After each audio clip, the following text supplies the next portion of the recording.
के आगे वाला है, मत होता लड़की के पास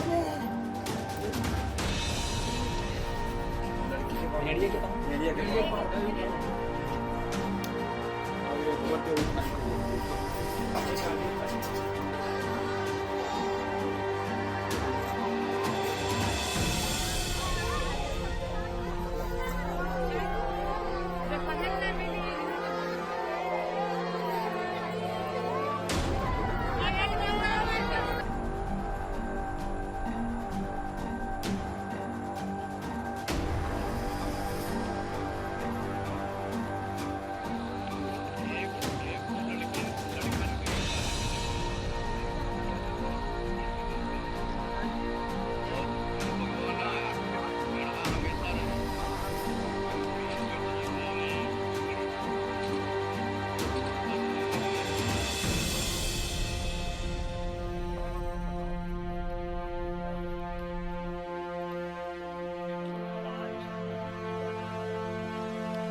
तो भेड़िए का आतंक है और भेड़िए के आतंक के बाद में पूरा जिला प्रशासन, चाहे वो वन विभाग हो, वन विभाग तो 35 दिन से लगातार लगा हुआ है, चाहे वो ब्लॉक स्तर के अधिकारी हों, चाहे जिले स्तर के अधिकारी हों, सब लोग लगे हुए हैं। और जो परसों एक बच्ची खाई गई है, उसके देखने से ऐसा प्रतीत नहीं होता है, उसके देखने से ऐसा प्रतीत होता है कि उसका हाथ कटा हुआ है, पैर कटा हुआ है, किसी जानवर के खाने जैसा नहीं लगता है और उसके बदन पे कोई कपड़ा भी नहीं था।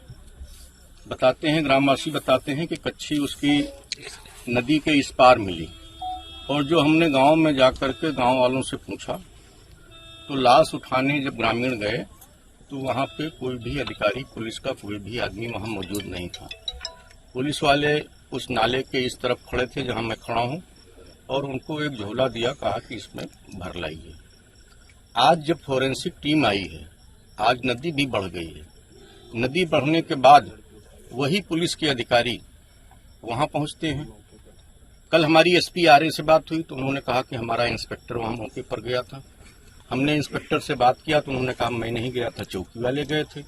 हमने कहा जो चौकी वाला गया हो उससे बात करा दीजिए, तो उन्होंने कहा कि चौकी वाले से हम बात कराते हैं। चौकी इंचार्ज ने बात की, हमने पूछा आप गए थे, तो उन्होंने कहा नहीं, नाले में पानी ज्यादा था इसलिए मैं नहीं गया था, मैं एसडीएम के साथ इस पार खड़ा था।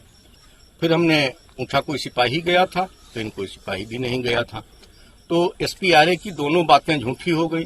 तो एसपी ने कहा कि एसपी आरए साहब जांच करके आई हैं, यहाँ तक कि सीसीएफ, वन विभाग। उत्तर प्रदेश के बहराइच जिले में इस समय महसी जो इलाका है, जो घाघरा का कछार इलाका माना जाता है, वहां पर जंगली जानवर का आतंक है। अगर सीधे तौर से कहें तो ये वन क्षेत्र का एरिया नहीं है। यहाँ पर जो हमें जानकारी मिल रही है, भेड़िए आए हुए हैं और वो एक नहीं, दो नहीं, कई सारे हैं। वो इसलिए क्योंकि 2 भेड़िए, जैसा जानकारी मिल रही है, 2 भेड़िए पकड़े गए हैं और अभी भी आज ही घटना हुई है जिस समय हम यहाँ मौजूद हैं। ये बटौली का क्षेत्र है, महसी क्षेत्र का, और यहाँ पर पूरा जिला प्रशासन के अपने अपने अधिकारी अपने अपने तौर से इसे रोकने की कवायद में, इन ऐसी घटनाओं पर विराम लगाने के लिए प्रयास कर रहे हैं। तो अब इसके बीच जिला पंचायत राज अधिकारी यहाँ पर हैं, डीपीआरओ, और उनकी पूरी टीम यहाँ पर काम कर रही है। तो हम उनसे जानने की कोशिश करेंगे कि किस तरीके से आप यहाँ अवेयरनेस फैला रहे हैं, किस तरीके से आपने यहाँ पर रिसोर्स उपलब्ध कराए हैं जो ऐसी घटनाओं को रोकने में कामयाब होंगे आप लोग। प्रशासन इस घटना को लेकर के बहुत ज़्यादा संवेदनशील है और इसके लिए हम लोगों ने, चूँकि व्यक्तियों को जागरूक करना है कि घर के बाहर न सोएं, जो एरियाज गन्ने के खेत के किनारे लगे हुए हैं या जो ज़्यादा डेंजरस है, जहाँ पे आसानी से भेड़िया शिकार कर सकता है, तो वहाँ पे हम लोग ये फोकस कर रहे हैं कि लोग घर के अंदर सोएं। और जिनके पास यदि घर झोपड़ी का घर है तो उनको हम उसको भी प्रयास कर रहे हैं कि किस तरह से उनका आवाज़ दिलाया जा सकता है। और दरवाज़ा नहीं है तो हम दरवाजे भी लगवाने की बात कर रहे हैं और लोगों से जागरूक कर रहे हैं कि घर के बाहर वो ना निकलें, किसी भी दशा में, क्योंकि यदि हम घर के बाहर सोते हैं तो आसानी से शिकार बनाया जा सकता है। इसके लिए हम लोग जो है ई रिक्शा के माध्यम से, लाउड स्पीकर के माध्यम से प्रचार प्रसार भी कर रहे हैं, दिन में भी कर रहे हैं, रात में भी कर रहे हैं। और रात में हमने एक टोलियाँ बनाई है प्रत्येक ग्राम पंचायत के प्रधान के नेतृत्व में, और जो मजरे हैं, मतलब मजरेवार और राजस्ववार हमने टोलियाँ बनाई हुई हैं। दुर्भाग्यवश जो कल घटना घटी है रात में, यहाँ भी टीम एक्टिव थी और सब लोग जाग रहे थे और लगे हुए थे, लेकिन चूँकि प्रिवेंशन पे हम फोकस कर रहे हैं, लेकिन जब तक पकड़ा नहीं जा सकता है तब तक उसको पूरी तरह से रोका जाना संभव नहीं है। तभी हम इसको रोक सकते हैं कि जब कोई घर के बाहर न सोए और घर के अंदर सोए। मतलब व्यक्तियों को भी उतना ही संवेदनशील अपने परिवार के बच्चों को लेकर होना होगा, अपने को लेकर होना होगा, जितना कि संवेदनशील उनकी सुरक्षा को लेकर के प्रशासन है। सर, इस इलाके में चूँकि ऐसा ग्रामीण इलाका है जहाँ पर बहुत सारी चीज़ें उपलब्ध भी नहीं हैं। अभी मैंने कई गांव में देखा, वहाँ लाइट नहीं आ रही है। लोगों का ये भी कहना था कि लाइट भी एक बहुत बड़ी समस्या है अंधियाले में, वो भेड़िया ऐसे लोगों को शिकार बनाता है अंधियाले का फायदा उठा करके। एक और बड़ी समस्या आ रही है कि लोग शौच के लिए बाहर जा रहे हैं, क्योंकि वो आपका विभाग भी है। तो क्या आप ऐसी कोई कोशिश नहीं करेंगे जिससे ऐसे लोगों को बाहर न जाना पड़े? इसको भी लेकर के प्रशासन पूरी तरह से संवेदनशील है। जैसा कि आपने प्रकाश व्यवस्था की बात की है, जब से डीएमएम ने कोर टीम लगा करके इसको संवेदनशील करने का फोकस किया, विगत 3 दिवस से कोई लाइट की कटौती नहीं हुई है। कल भी दुर्घटना जो घटी है, पर्याप्त लाइट की व्यवस्थाएं थी, और जैसे भी जो हमने ग्रुप बनाया हुआ है, लाइट जा रही है उसमें हम तुरंत एक्शन को जो विद्युत है उनको बताते हैं, लाइट आ जा रही है। तो लाइट की समस्याएं सॉल्व हो गई हैं, लेकिन अब हमें उस पर फोकस करना है कि जहाँ पे बिजली खंभे नहीं पहुँचे हैं और गन्ने के किनारे का अंधेरा है, तो वहाँ पे हम ग्राम पंचायतों के माध्यम से सोलर लाइट लगाने पर फोकस करने जा रहे हैं। 2 से 3 दिन के अंदर सोलर लाइट की व्यवस्था आपको दिखने लगेगी। और दूसरा जो फोकस आपने कहा कि किसी परिवार बढ़ने या टूटने की वजह से जो शौचालय व्यक्तियों के पास नहीं है, उनका भी हम सर्वे करने जा रहे हैं। डीएमएम ने शनिवार को बैठक रखी है, उसके पहले हम प्रयास करेंगे कि उन व्यक्तियों के, लाभार्थियों के जो है खाते में वो धनराशि हम पूरी उपलब्ध करा दें, 100% उपलब्ध करा दें।